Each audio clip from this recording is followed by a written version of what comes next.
Well, good morning, everyone. Welcome and thank you for attending this meeting. I'm Polly Wiegand. I'm the Science and Stewardship Program Manager for the Central Pine Barrens Commission.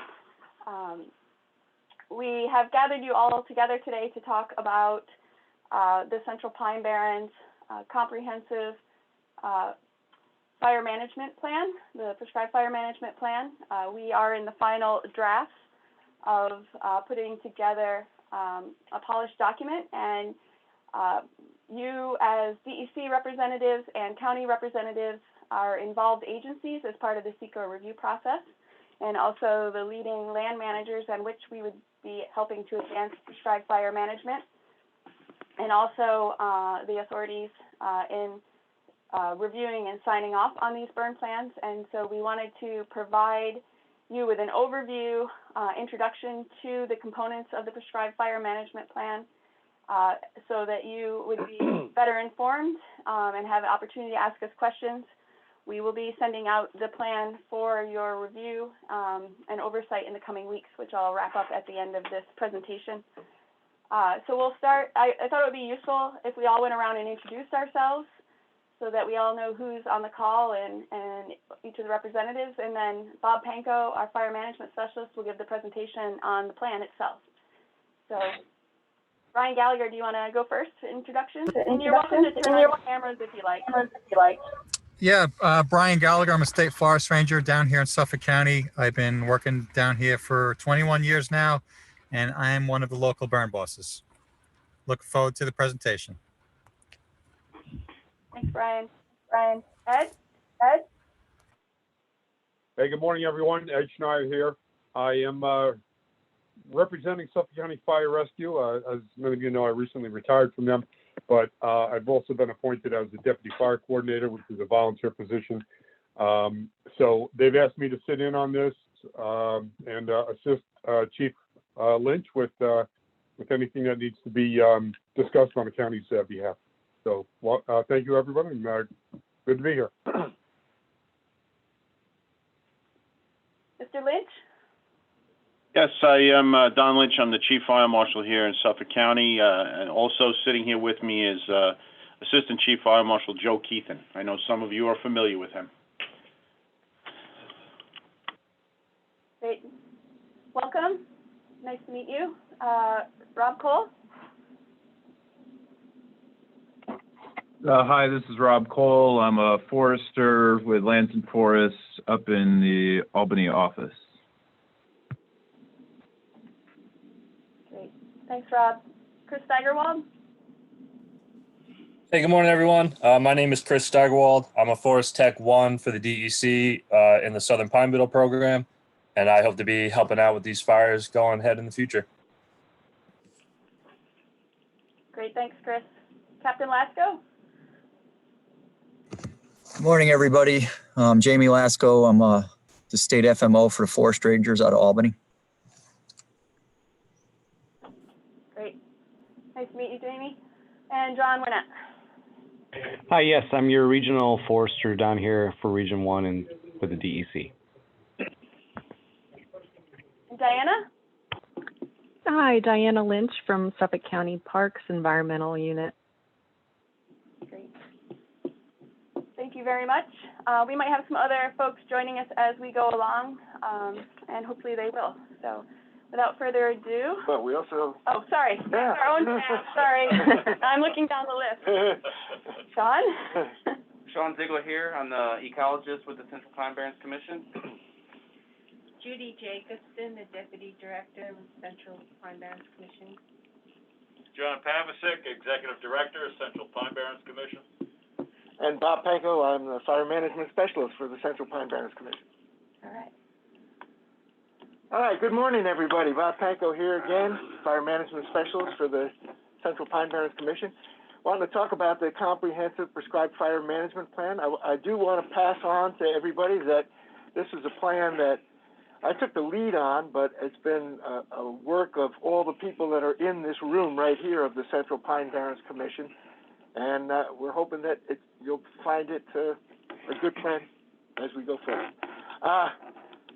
There we go.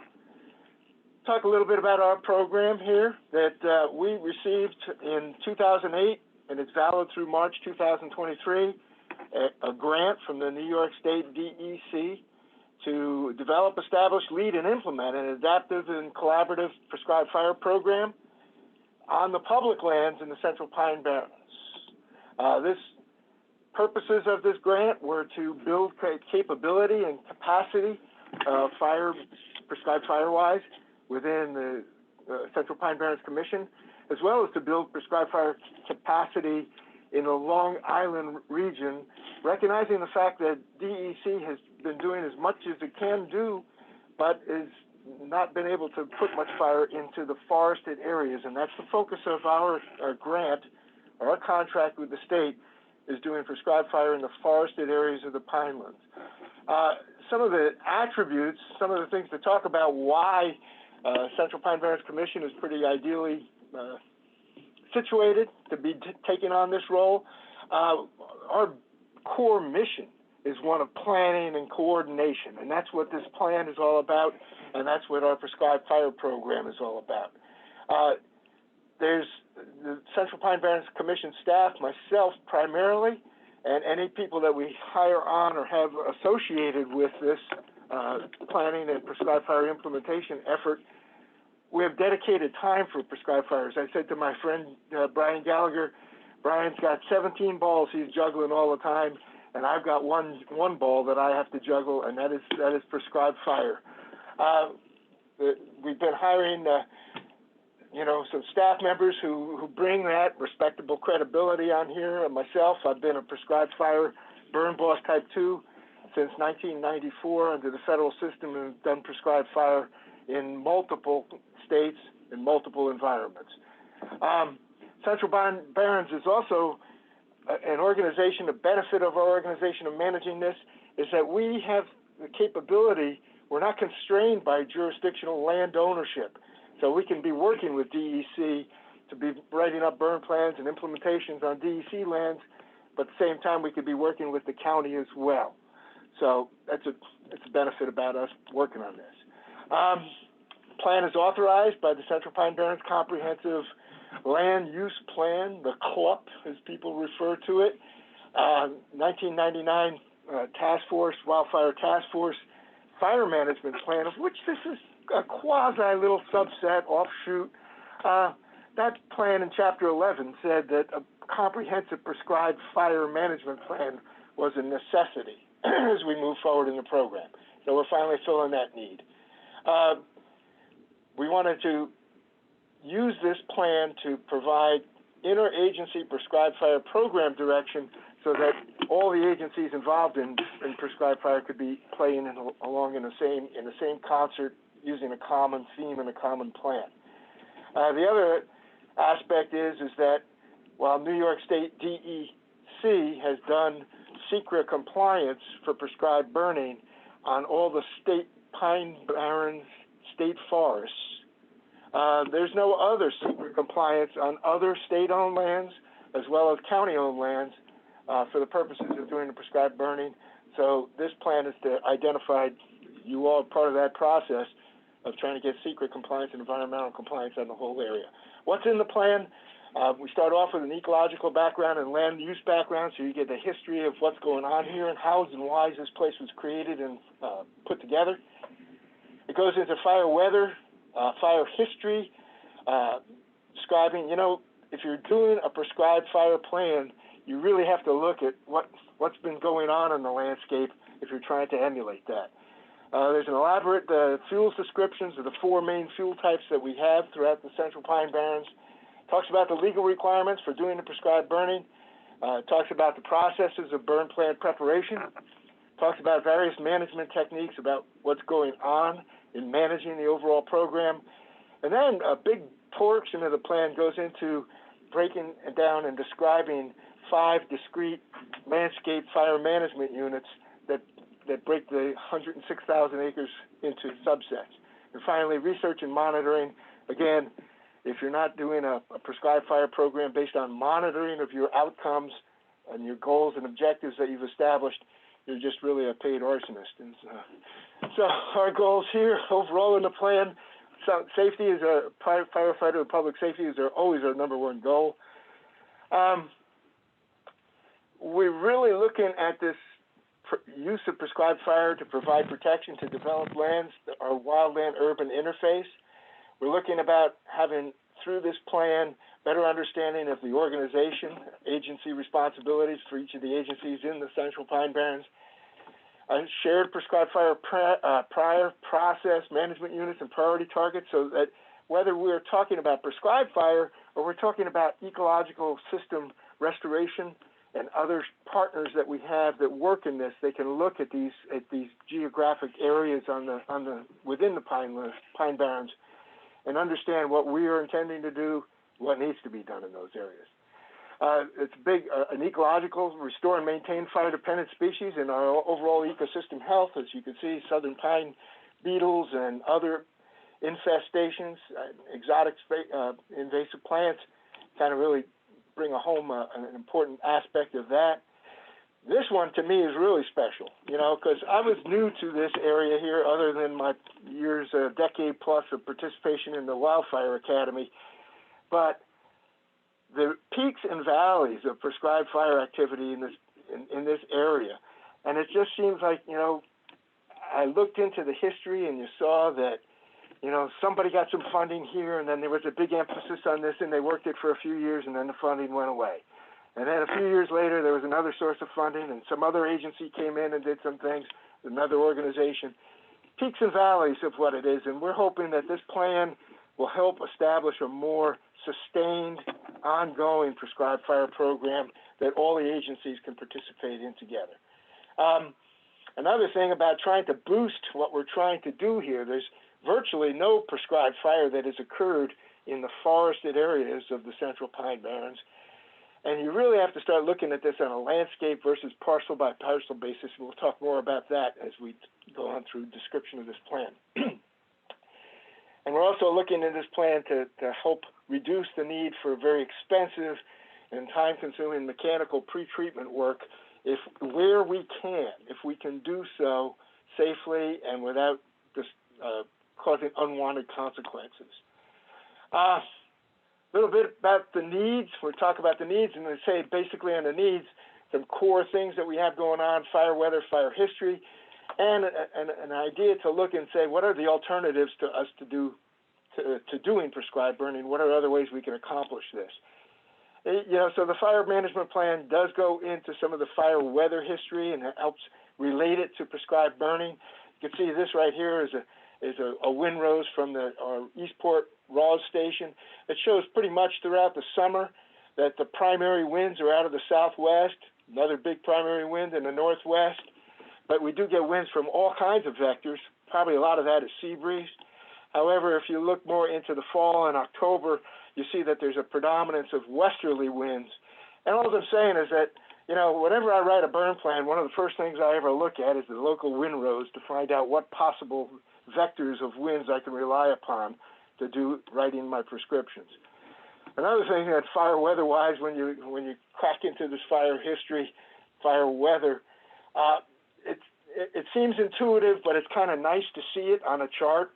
And basically, this green line here is the annual rainfall amount here in Long Island, New York. All right, that's the annual rainfall amount. And this line, solid line here in the middle, is the average rainfall per year.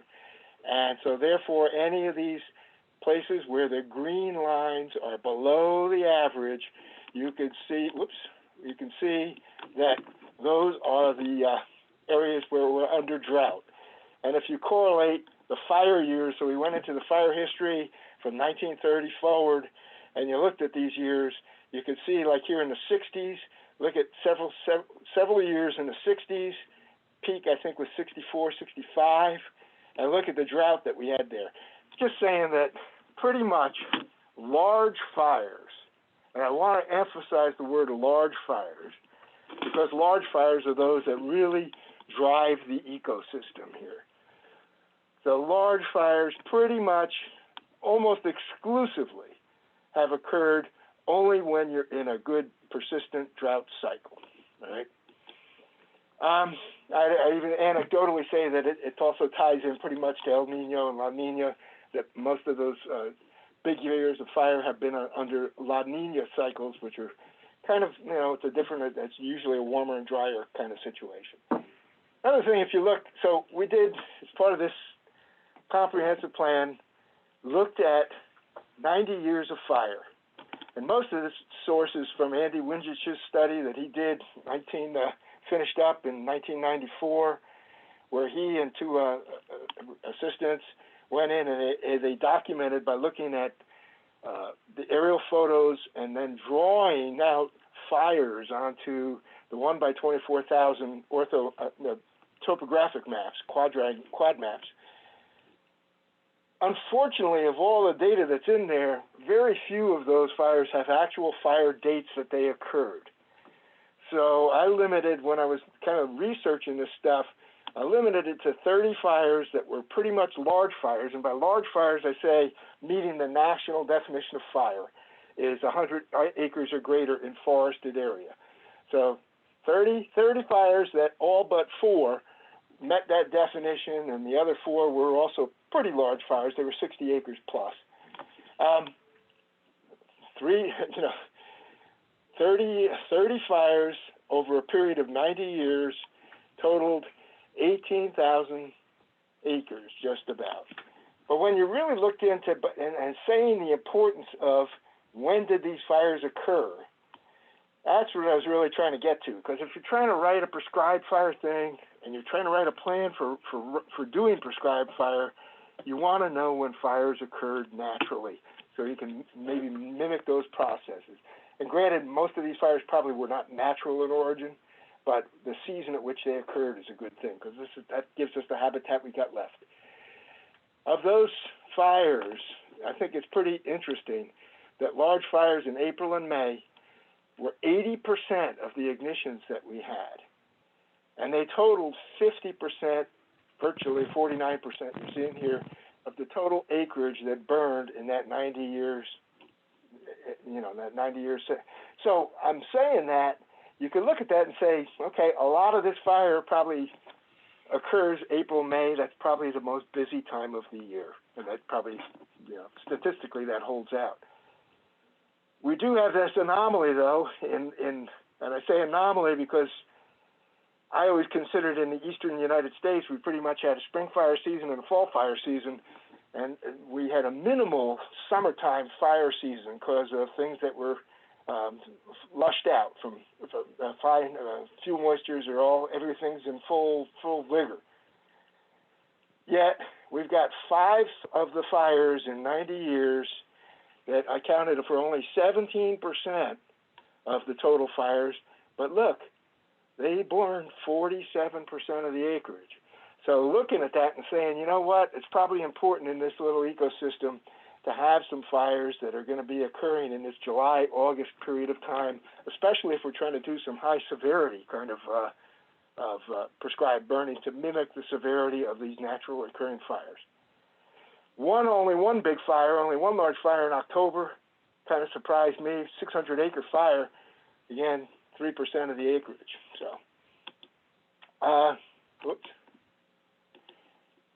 And I did want to talk here before I moved ahead about these alternatives to prescribed burning. So when you look at these alternatives, what we're talking about is, okay, we're not taking any kind of management action. We're just letting Mother Nature take its course, combined with human stupidity or whatever taking its course. And, we'll just be suppressing fires, but we're not really doing anything to manipulate the forest ecosystems. The next kind of alternative is saying, and this is respective of no prescribed burning. So can we do this with mechanical and chemical treatments alone? And when you look at that, well, okay, and the third one was allowing wildfire to take its course and maybe trying to put more fire on the landscape. I want to say this, so no management action, we're not getting anywhere with that. We haven't had a lot of management action about prescribed fire in the forested areas, and we could look at them and we'll talk about that, but their fire return interval is out of whack. Mechanical and chemical, we kind of look at that and say those are valuable treatment processes, but they alone will not replicate and do what is supposed to be happening in this ecotone. So they are tools indeed to help prescribed burning, not tools that can be substituting for prescribed burning on its own. Wildfire we looked at and we said, you know, we don't think that we can create a lot of impact on total acres in this landscape. But wildfire has, for 90 years, been the primary driver of fire on this landscape. And disappointedly, within the last 25 years, we've only had one large fire over 100 acres. In the last 25 years, previous decades, you had fires, several large fires every decade. So, you know, we got possibility. We'll talk a little bit more about that as we go on here, too. Current conditions, again, looking at this stuff here, I like taking this picture in the fall because then you can really see this understory. It just doesn't blend into a whole lot of green. We talked about the fire return interval. Fire return interval being established on a large fuel model basis, right? And usually on a large landscape basis. And we're saying that 40 to 60 year fire return interval pretty much in the, I'm going to move that guy over there, in Sarnoff Pine Barren State Forest. This is just west of County Road 104. There's not been any large fire in that area in 90 years. 90 years. The biggest disturbances that occurred in this area here have been the Radio Corporation of America development in the area when they put in their big antenna farms. No fire in the last 90 years, so you can look at what we call the fire return interval departure, meaning how far away from this 60 years, 40 to 60 years are we? And you can look at that and say 30 to 50 years. In this particular part of the Central Pine Barrens, which consists of a couple of thousand acres, we have a 30 to 50 year fire return interval departure. Now, what we're trying in this plan is coupling in with this good work that Nate Benson and Chris and that the Wernet's program did. This is that same forest area here. It's not the exact same place, but this is an area that's been treated, now ready for prescribed fire to go in here. We have about 150 acres of this that DEC has cleared in the Central Pine Barrens in the last 3 years or so, and they're working on doing some more. The other thing that we have as far as needs in this fire-dependent ecosystem is you look at the wildland-urban interface that we have in here. You know, we selected to work on trying to do since John Wernet's folks had done real good thinning in these blocks of pitch pine oak forest that are south of Curran's Field. We said, okay, let's start doing some prescribed burning in there to follow up on those mechanical treatments. But you know, if you look at the fire history,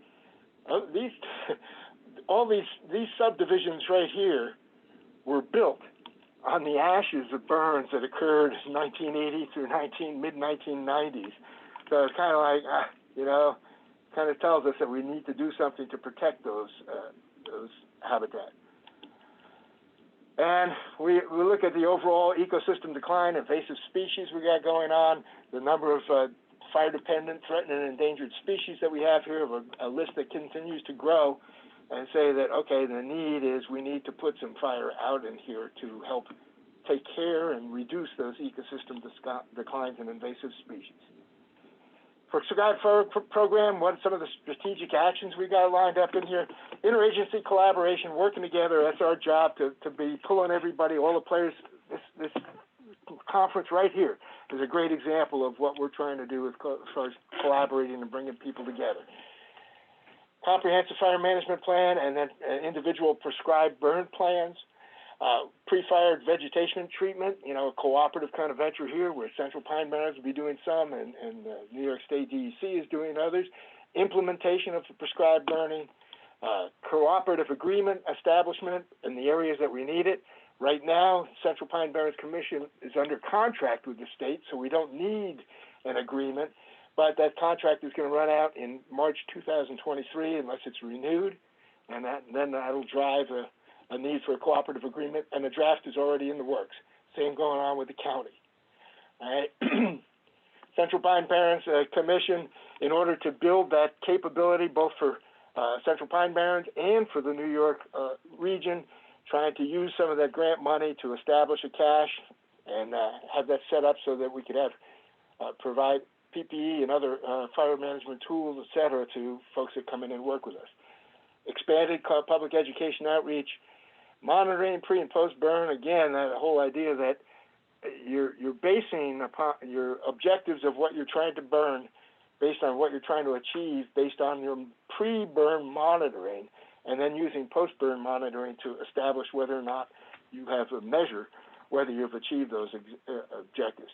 The other thing we're trying to do in here is have a centralized information storage so that we have one-stop shopping for every agency's prescribed burn plans that are in the area, trying to have a centralized prescribed burning schedule so that everybody can look at that and say, okay, what are we planning here comprehensively this year for grasslands and forests throughout the Central Pine Barrens. I want to emphasize this slide about building a mosaic of burned and unburned fuels. You like that little fly-in thing?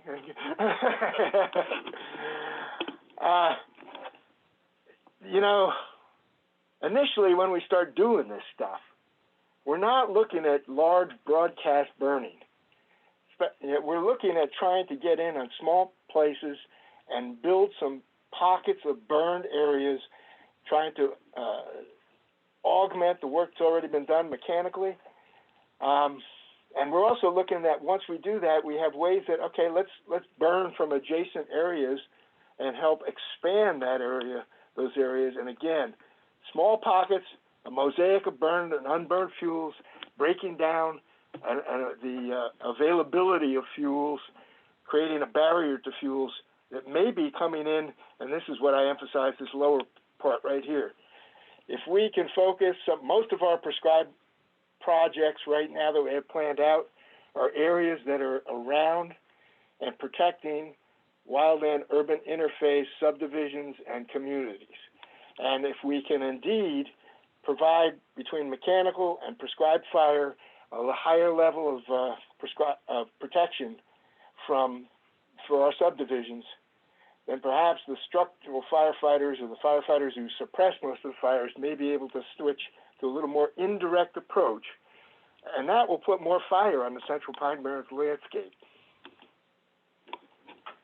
Speaking of the landscape, this is how we broke it down. We broke it into 5 management units. The 5 management units are based upon a variety of factors. Some are based on what the ecotone, what the ecosystems are in there, like Rocky Point Fire Management Unit, got big, large land, public land ownership here in the eastern, both the eastern and the western entire half of that. Brookhaven Fire Management Unit has a robust fire history. Brookhaven Fire Management Unit doesn't have a very robust history. It has a lot more development. It's a large unit, but it has less fire than most of the other units. It also incorporates both the Brookhaven National Lab area and the Wertheim Refuge area here. So 2 of our big federal partners are included within that. Manorville-Calverton Fire Management Unit, largest fire management unit.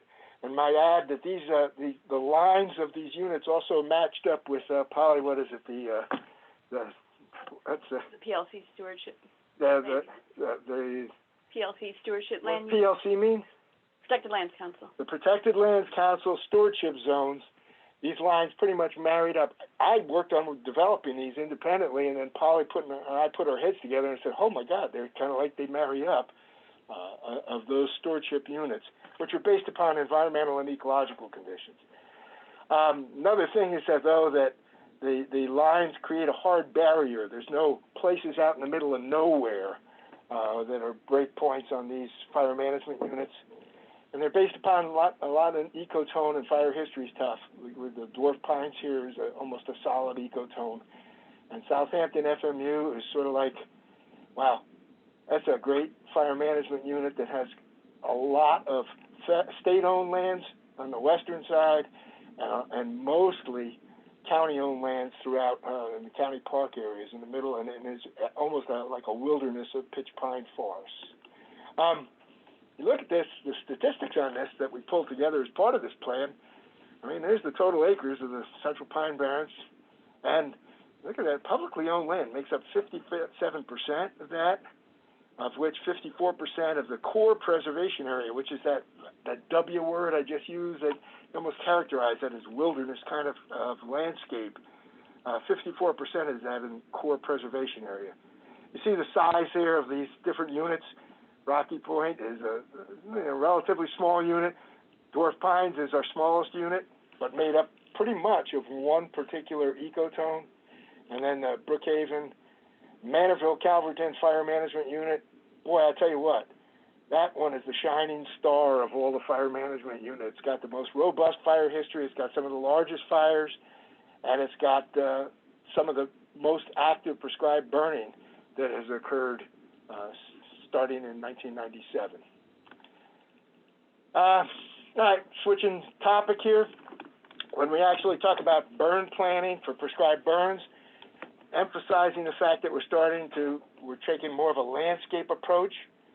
So instead of writing burn plans for single burn plans for 3-acre units, etc., we're looking at 100 acres to 2,000 acres, multiple similar burn blocks, saying that if we're writing a one burn plan, we're talking this is one unit, one burn unit. So west of Sarnoff, some of those pictures west side of Sarnoff, where I showed some of the pictures before the fuels.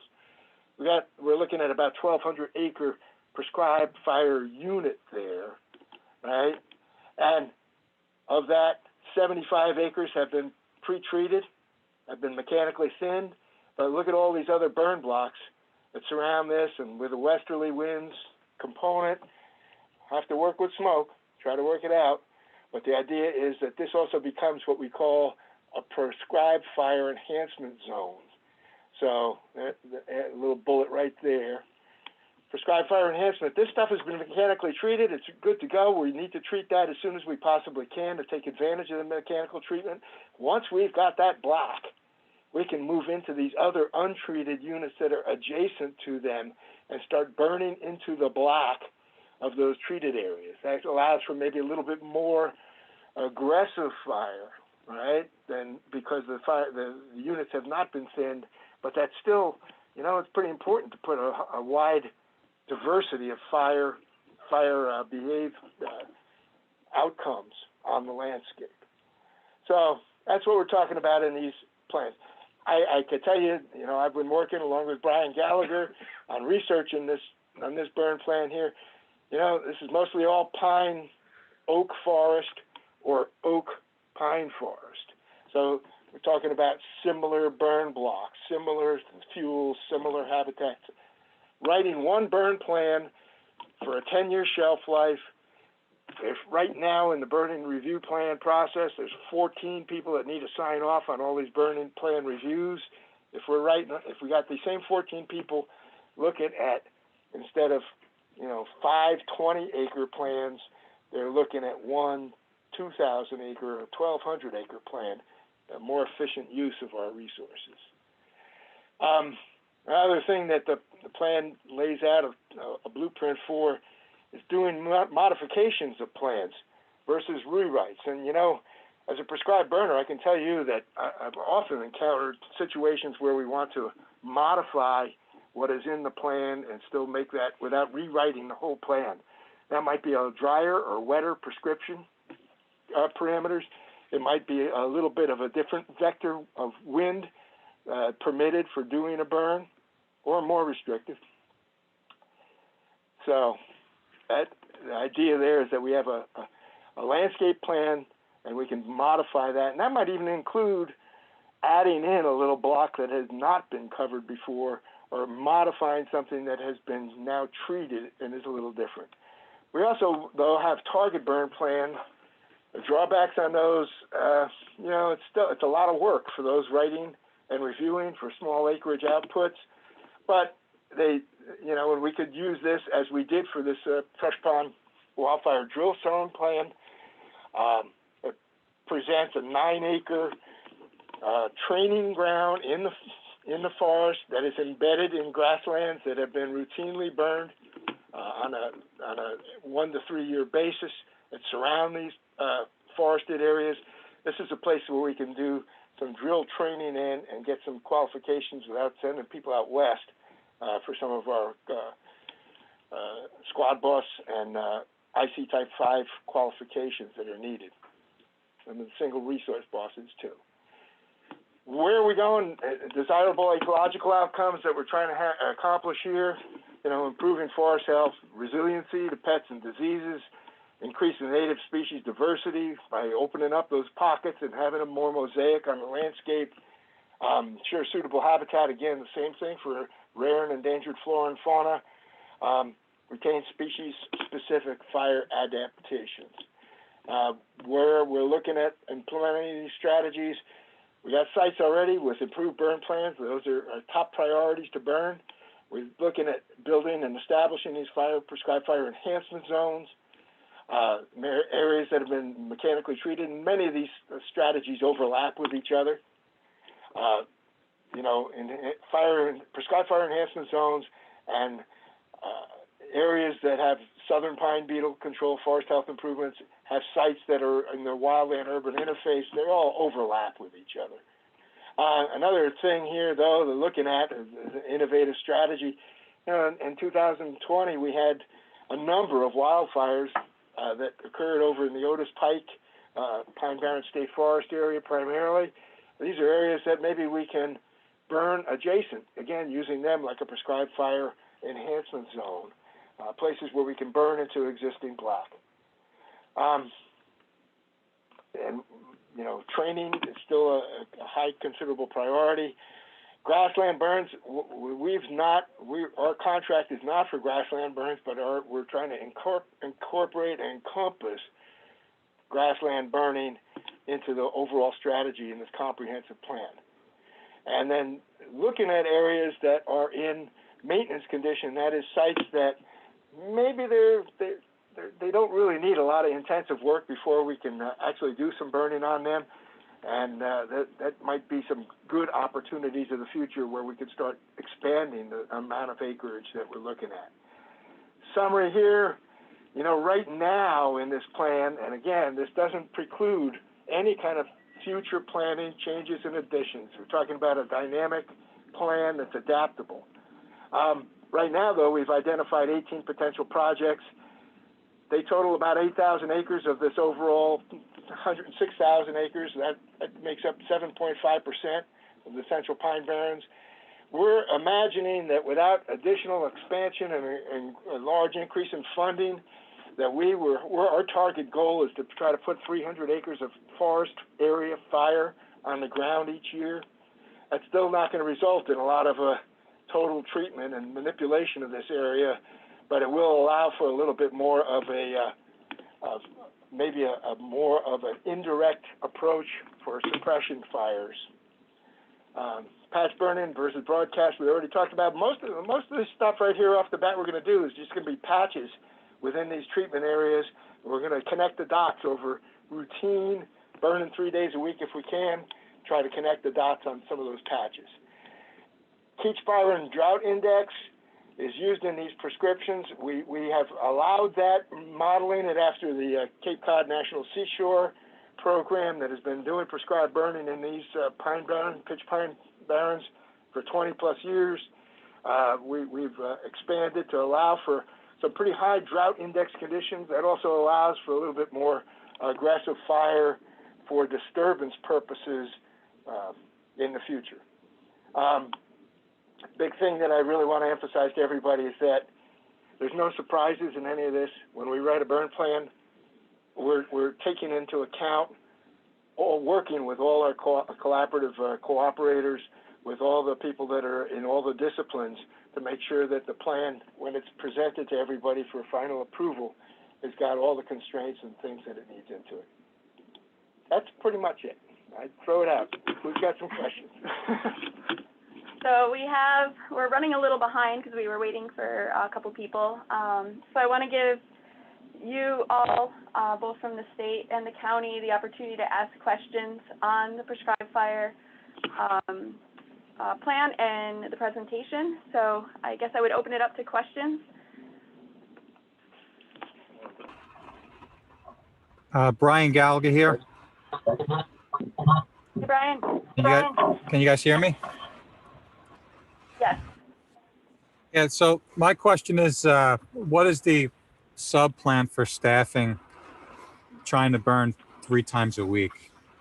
What are you guys looking at as far as staffing goes? Because that's usually our limiting factor down here is the number of people that we have. And then once we get into the summer, everyone gets busy doing other types of projects. All right, Brian. So I approach that from the standpoint. Yeah. That maybe we can just lower the volume.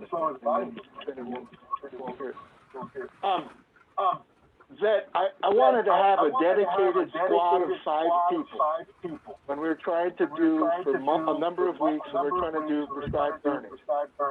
And we have multiple options about doing that. We're working toward trying to do that starting this spring, and we're hoping we're going to have prescribed burn plans that'll be approved at that time so that we can start working on that.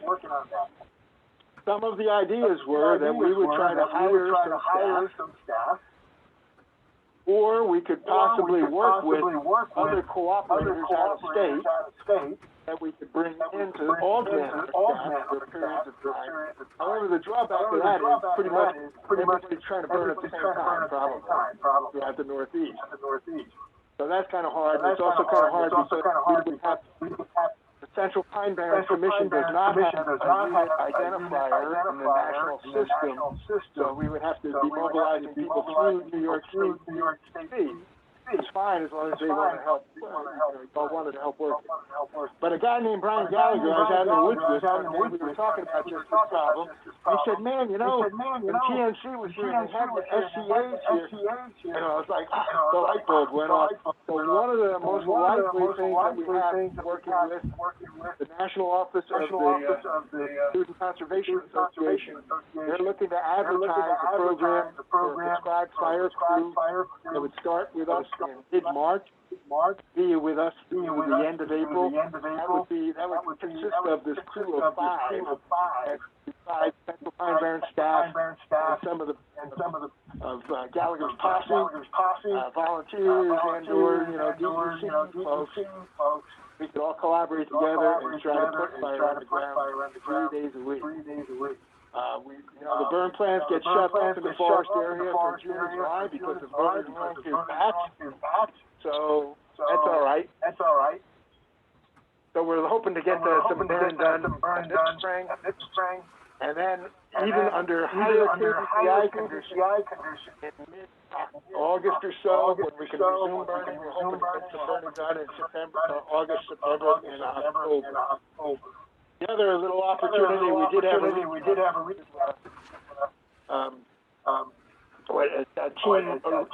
Rubicon. I'm talking to the guy who's the Long Island Rubicon. He's got a bunch of volunteers.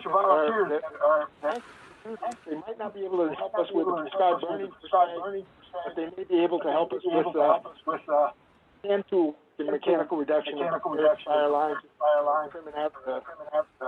trimming out basically mastication lines between the blocks. Thanks, Bob. All right. Hey, Polly, Ed Snyder here. Hey, Polly, we're getting a terrible echo, I guess it is. I didn't understand. I understand Brian, but I could not understand what Bob was saying. I don't know if anybody else is getting that. But it seems like it's associated with Brian's phone. No offense, Brian, but it seems to be clear with yours. So the different aspects that we are going to take, do you want to just quickly summarize? Quickly in summary, Ed, we looked at trying to have either people that we hired to help we're looking for, to start with, a prescribed fire squad of 5 people that would be dedicated to us this spring to help do prescribed burning. That's their only job. We looked at the possibility that we would hire these folks, that we could get them through cooperative agreements from other agencies, which is kind of tough because the other agencies are probably burning about the same time we are. And then we reached out to Team Rubicon, who may be able to provide us with some assistance in cutting out fire lines and or trimming a thin, hand masticating, as it were, some fire breaks without disturbing the vegetation, without disturbing the soils. But then we're also looking at maybe having a squad of 5 from the Student Conservation Association that would start in mid-March, get some training, get some familiarization, and then we would be burning with them in April and May, hopefully like 3 times a week this coming year. Okay, I also have a couple of questions, if I could ask them at this point, Paula. Sure. All right. So a couple of things I didn't see in the plan. I'm sure they're in there, but I just want to touch on them to see if they've been addressed. First of all, are the fire departments going to be incorporated, the local volunteer fire departments, are they going to be incorporated into the large burns in any way? Was that part of the plan? That'd be burn plan specific. I would just say that most any burn plan we should write would include an invitation to those resources to come and participate. Okay, great. And along those same lines, I didn't see anything in the presentation about it, but is there going to be a comprehensive public outreach component? We're going to be working through the SECRA process, the Environmental Quality Review for the state of New York. That'll involve some kind of public comments, but I don't think we've got a big public campaign written in there, but our idea is that we're outreaching right now to people like you guys today.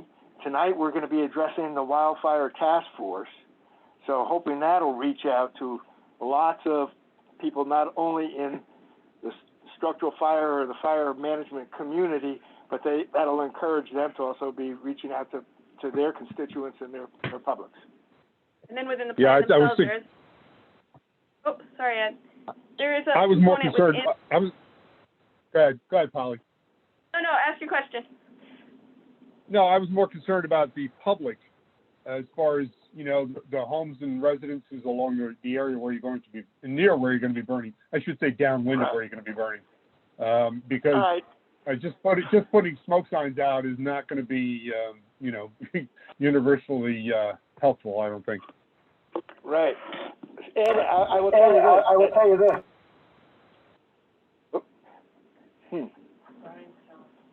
Yeah? Hello, Ed, can you hear me? Yeah. Yes, I can, Gad. Okay, well, you had that echo again for a second. I hear you now. The first burn plan that I wrote, other than a little wildfire drill zone burn plan for this little 9-acre area, I was working on a burn plan for 123 acres in 11 burn blocks south of Currens Field. And within that burn plan, using the National Wildfire Coordinating Group format for writing burn plans, I have a whole section in there. One of the whole elements is dedicated toward public involvement and the community right there. So we put in that plan that we would be notifying those people. We would be sending them advanced information. We identified, I think it's 3 zones in there about distributing that information on a door-to-door basis for those areas, and talking about doing that like in February or so, well in advance of us doing any prescribed burning in April. So yeah, we're proactively doing that. It's not necessarily in the big comprehensive plan, but it would be a component of the burn plans we're writing. It's identified as an important component for public outreach in the Prescribe Fire overall plan. And then it's will be addressed more specifically on the individual burn plan.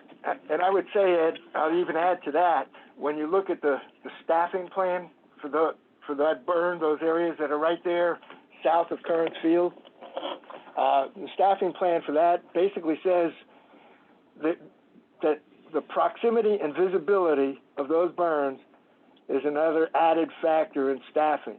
So if we're burning right there in those folks' backyards, besides that public outreach and information beforehand, we're going to have additional engine there. We're going to have somebody assigned as a public information officer there. It might just be a member of our staff who's public affairs, but their job will be there to be proactively working with that, so it's just not a bunch of firefighters dragging around on the ground, that we got some people that are out there on site talking to people. Okay. An additional question I had, these prescribed burns, are we talking about just ground fires, or are we actually talking about burning in canopy? We're not, right now, we're not intentionally looking at burning canopy, but we do have some areas that once you do some of the fires around it, you might be able to do a very limited amount of canopy if you so desired to do that.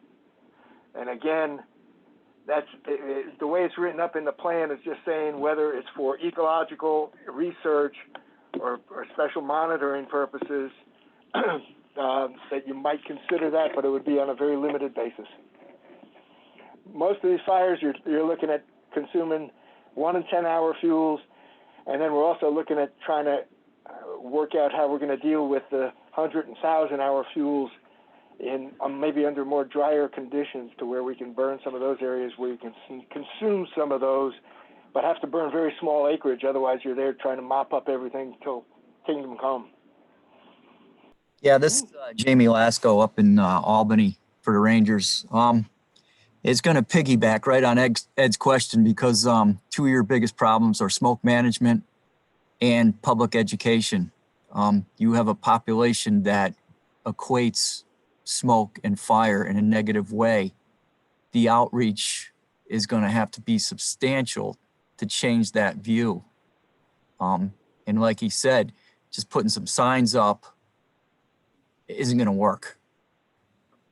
You almost need like prevention education teams or something like that to come in and basically re-educate folks on the benefits of this. And I just wanted to put that out there. Yeah, well, it's certainly a concern, and we certainly have addressed it so far in this draft of the South of Curran's Woodlands burn unit plan. But yeah, the other thing about smoke, you know, there's a couple of things here we're going to try to work with. Took some great advice from Dave Crary, Fire Management Officer at Cape Cod National Seashore. You know, Crary talks about when he does his burning, he's burning small units. Based upon the KBDI levels, it's anywhere up to about 5 acres.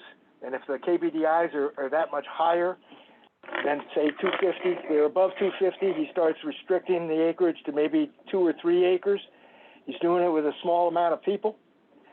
But he comes from the premise that in a full day, in an 8-hour day, I want to have the fire on the ground and have this fire out and mopped up, so that we're not stretching these people out day after day after day for long hours. So one of the techniques that he does, he's doing backing fires. He uses very little flanking fire or head fire. It's all backing fires, and he puts in sprinklers behind them. He calls it mop as you go.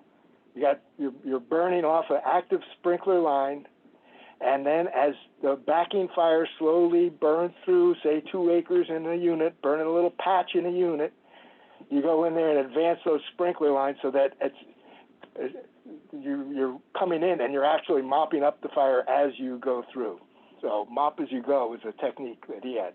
And again, the thing we're looking at, you know, most of the smoke, residual smoke, is going to come out of 100-hour, 1,000-hour fuels, the heavies. If you're burning at KBDIs less than 100, those heavies are not going to be available fuels. They won't become involved.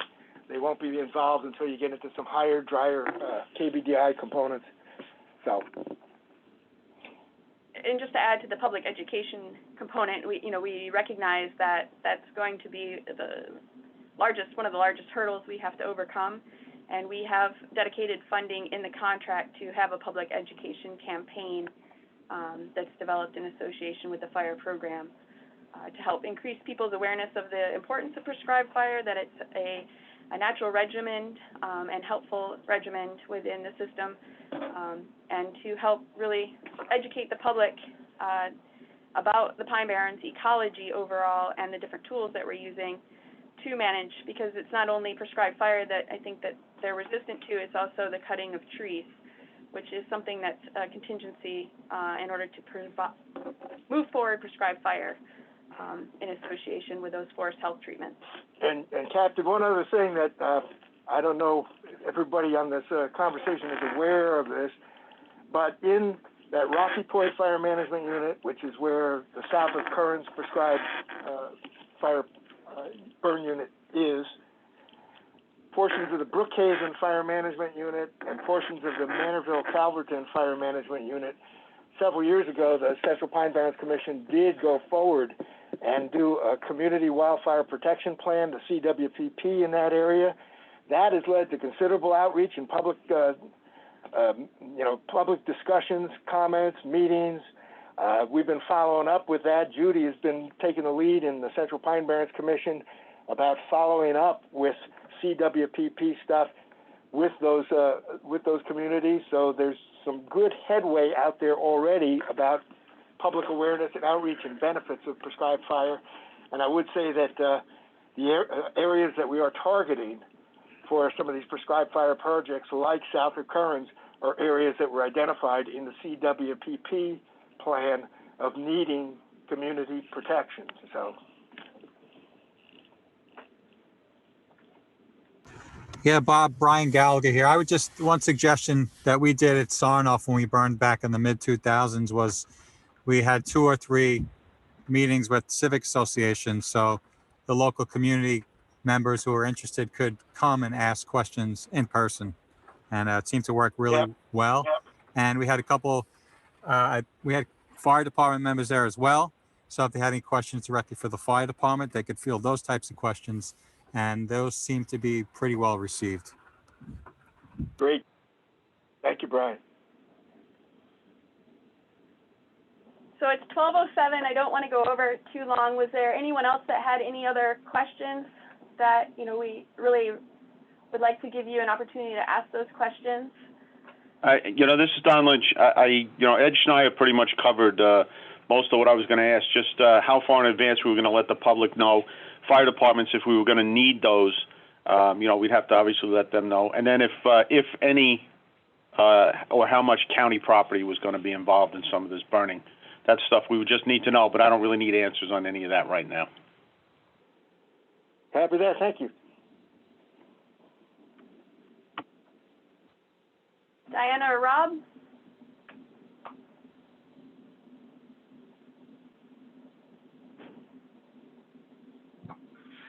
Yeah, this is Rob. I don't want to kill the outreach and education portion of it because we've talked about that a lot, but I think that might be, that's definitely got to be included, and I think that could be a sticking point here in lands and forests if the public outreach isn't, even if it's just in reference to how, the standard things you're putting in prescribed in all the burden plans, laying that out so that when some of the folks read it here, because they're going to have the same questions, well, wait a minute, what about this? What about that with the public? So it should be addressed at least somewhat in this plan.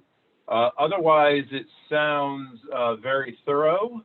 I like the thought that's gone into it and all the history stuff. I find all that fascinating, and I think it's the place to be starting. So from what I've seen here, this seems to be moving in an excellent direction, and I'm really excited to see the full plan when it's done. Great. Thank you for those comments. Diana, John Wernette, Chris Steigerwald? No, great work. Nothing to add.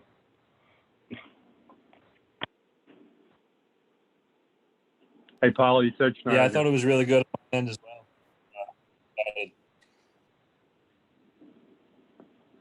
Great, thanks, Chris.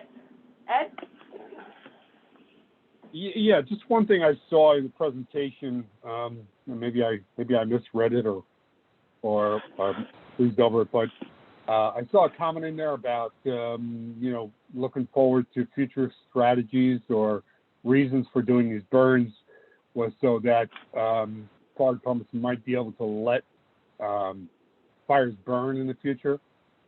And I just want to point out that you know, from my perspective, from my experience, that the thought of even letting something burn is just not going to happen. I mean, our whole goal is to get early notification, early reported fire, make a fast direct attack, and you know, to prevent the growth of the fire. Because once it gets too big, it's unstoppable, no matter how much equipment you have. We know the only thing that's going to stop it is wet, you know, when the weather changes or when it runs out of fuel. And roads typically, you know, don't stop the fire from fire spotting. You know, we get on these large fires that we have. I mean, they're, you know, everybody knows they're northwest winds. It's a wind-driven fire, you know, and our focus has to be on the wildland urban interface, downwind of those large tracts of woods. And I don't think anybody's going to even think about letting it burn. And, you know, right. I don't know that we should include that as part of our reasoning. But this is my thought on it. Ed? Yeah. This is Bob Panko again. There is no words in this plan that say, let it burn.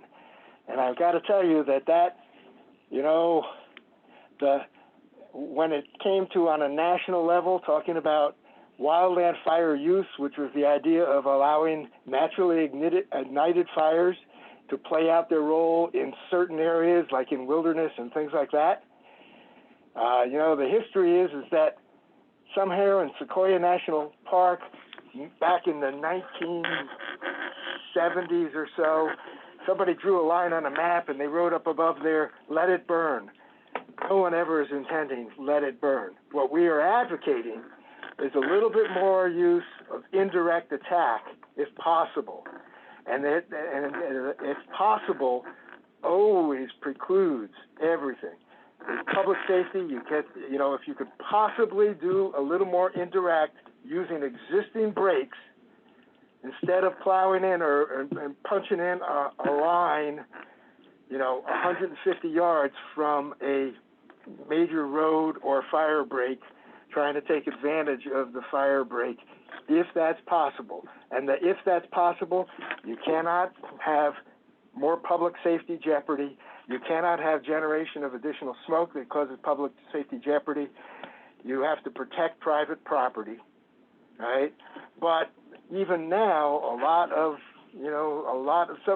there is discussion, like the Manorville Fire Department was discussing here, when we've had a lot of damage to equipment and we've had injury to firefighters promoting direct attack or doing interior, you know, trying to snuff out everything that's burning inside the interior of a fire. So nobody's dictating anything to anybody. We're not using that let it burn words. We've never, ever, or never would use the words let it burn. We only talk about, you know, direct attack and indirect attack are two wildland fire strategies that are acceptable. So. Okay. Just want to make sure we were clear on that. Yeah. Well, you know what, too? Tonight we're talking to the Wildfire Task Force, so it'll be very interesting to see what conversation results in there, Ed, and we'll keep you posted if you're not going to be in on that call. Yeah, I wasn't. I didn't know we were having a call on that. Judy, if you could you send me the information on that? I'd like to jump on also. Sure will. Yeah. Yeah, Fallon retirement, take two. Yeah, I don't think you have my personal email. That's probably why it didn't get out to me. I'll send it to her. We'll send you the info. Yeah, appreciate it. And Ed, we're anticipating a good discussion about that. And again, we're not dictating to anybody anything. We are just saying though that, you know, on a national level, we have learned that direct attack, the 10 a.m. rule that the Forest Service used for decades and decades, has led to a little bit more of a fuels accumulation problem, and that has led to more catastrophic fires. So there's definitely an absence of large-scale fire on the landscape in the last 25 years. All I'm saying is that stuff's adding up.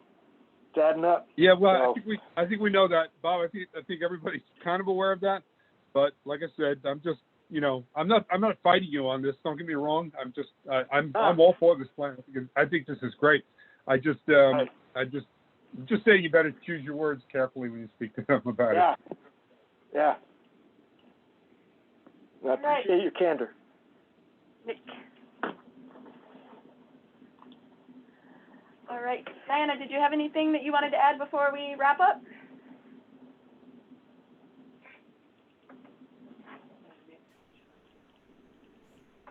So, but, all right. Yeah, Nick just joined. Welcome, Nick. Hi, guys. I'm sorry about that. We were just asking if you had any final comments. Would you like to provide them at the Wildfire Task Force meeting? 7 p.m. tonight, right? Yes. I'm trying to find you. I can send you the info again. What, for tonight's meeting? Yeah, is that what you're looking for? No, I have that. Yeah, I'm awfully sorry about that. We're falling apart over here.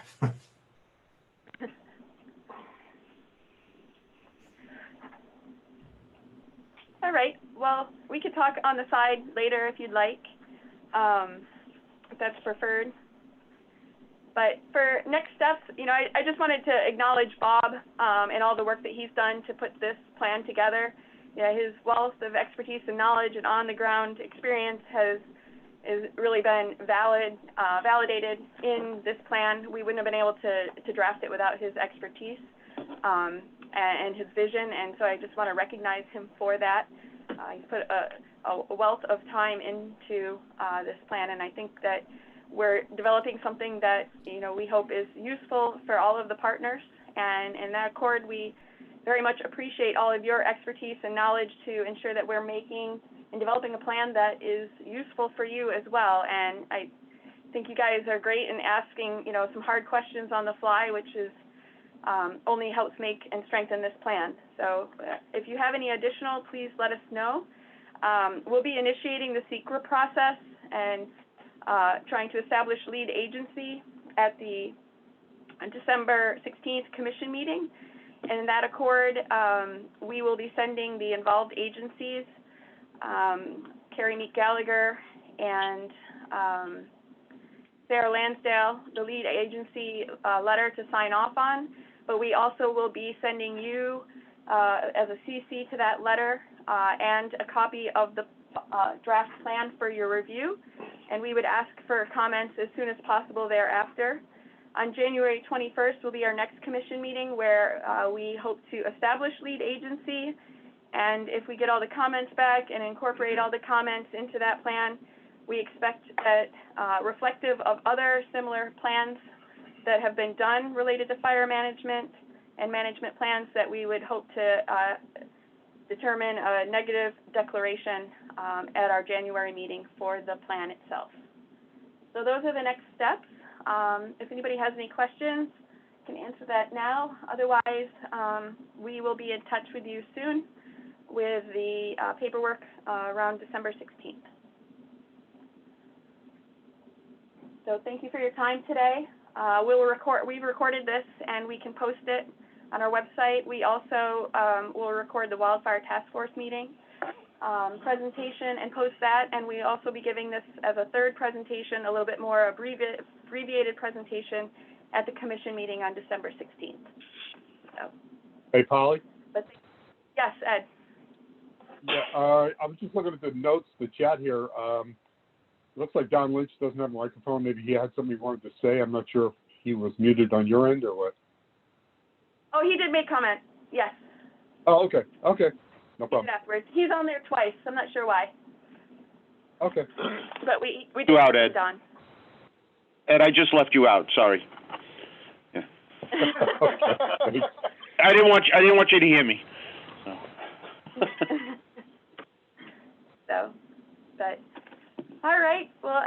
unless anyone has any last comments, thank you for your time and thank you for your comments here and in the future to help make the plan stronger and more universally accepted.